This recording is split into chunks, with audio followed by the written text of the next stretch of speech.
ये आप यकीन जाने आपके सर दर्द की वजह सिर्फ स्ट्रेस है, ज्यादा मत सोचा करें। कैसे ना सोचूं बेटा, मेरी बेटियां मेरी जिंदगी हैं और साफ ने तो बहुत बेरहमी से फैसला किया है, लेकिन उसका फैसला मैं कभी भी नहीं मान सकती। मैंने जिंदगी में अपने लिए कभी स्टैंड नहीं लिया, लेकिन अपनी बेटी के लिए आखिरी सांस तक लड़ूंगी मैं, क्योंकि खाला अम्मा को अच्छी तरह से जानती हूँ मैं। वो तो मेरी बेटियों के लिए कभी अच्छा सोच ही नहीं सकती। लेकिन मेरी समझ में नहीं आ रहा कि अर्शी पता नहीं क्या सोचे बैठी है। बेटा तुम समझाओ उसे। आप उसकी फिक्र मत करें। कैसे फिक्र ना करूं? मुझे तुम बताओ, वो आदमी किसी भी तरह मेरी बेटी के काबिल है? आंटी, उस आदमी का अर्शिया से ना कोई ताल्लुक है और ना कभी होगा। तुमने अर्शी को समझाया या फिर औसाफ से बात हुई है तुम्हारी? आंटी, आप बस मुझ पे भरोसा रखें, ऐसा वैसा कुछ भी नहीं हो। भरोसा है ना मुझ पर? हाँ, लेकिन तो बस ठीक है ना, फिर आप रिलैक्स हो जाएं, टेंशन लेने की जरूरत ही नहीं है। कुछ भी बुरा नहीं होगा आपकी बेटी के साथ, आप उसे ट्रस्ट करना सीखें। वो एक्चुअली बहुत बहादुर है और अपने साथ कभी कुछ गलत होने नहीं देगी। और खुदा न खास्ता अगर कुछ ऐसा हुआ तो हम सब मिलकर उसे उस मुश्किल से निकाल लेंगे इंशाल्लाह। बेटा अल्लाह तुम्हें हमेशा खुश रखे।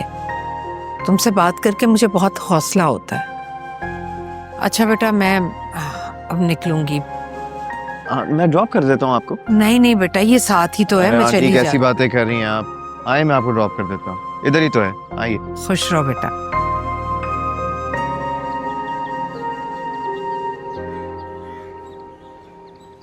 अर्शी, अर्शी, हाँ हाँ बोलो। आज हमने थोड़ी सी बेकिंग की है और सैम भाई और इमाद को भी बुला लिया, बस आते ही होंगे। इतनी मेहनत करने की क्या जरूरत थी यार, मार्केट से सब मिल जाता, मंगा लेती।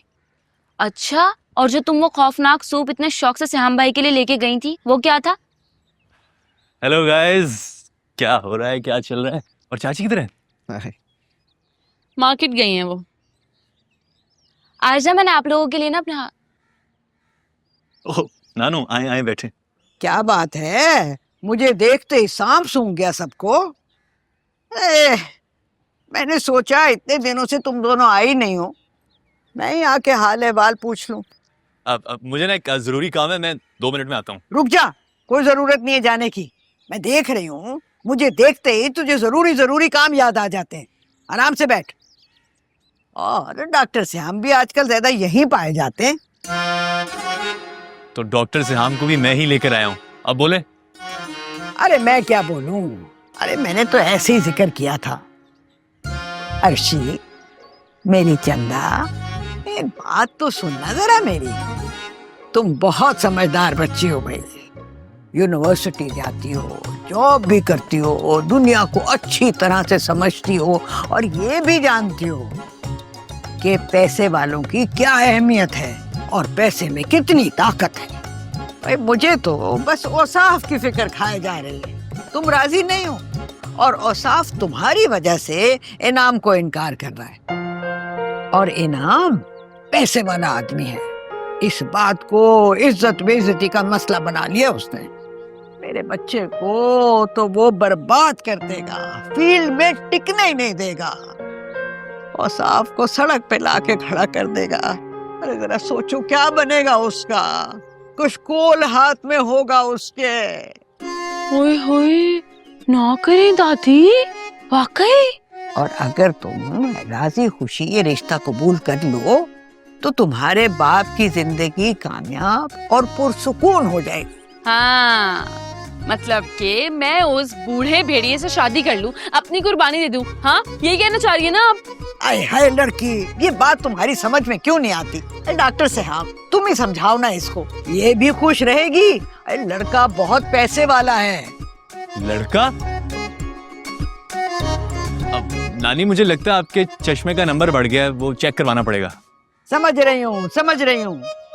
तुम्हारी बेहतरी इसी में है कि तुम चुप रहो, एक लफ्ज ना बोलो, वरना एक लगाऊंगी मैं। आप बेफिक्र हो जाएं, मैं इस सिचुएशन को हैंडल कर लूंगा। जैसा आप चाहती हैं ना, इंशाल्लाह वैसा ही होगा, ठीक है? अरे डॉक्टर वाकई, अरे तुम तो बहुत अक्लमंद हो। थोड़ी सी अकल इसको भी दे दो। जी जी, मैं कोशिश करूंगा कैसे भी समझाऊं, ठीक है? हाँ, जीते रहो बेटा, जीते रहो। आज मैंने इनाम बेटे को शाम की चाय पर बुलाया है। अरे गुस्से में है ना वो, मिजाज भी तो ठंडा करना है। अच्छा चलें, ये तो बहुत अच्छा हो गया कि आपने बता दिया। आप बेफिक्र हो जाएं, शाम को इंशाल्लाह हम सब आएंगे मलिक साहब को कंपनी देने के लिए, और मैं गारंटी करता हूँ कि उनका मूड ठीक हो जाएगा। अब खुश हैं आप? ठंडक पड़ी है थोड़ी आपको?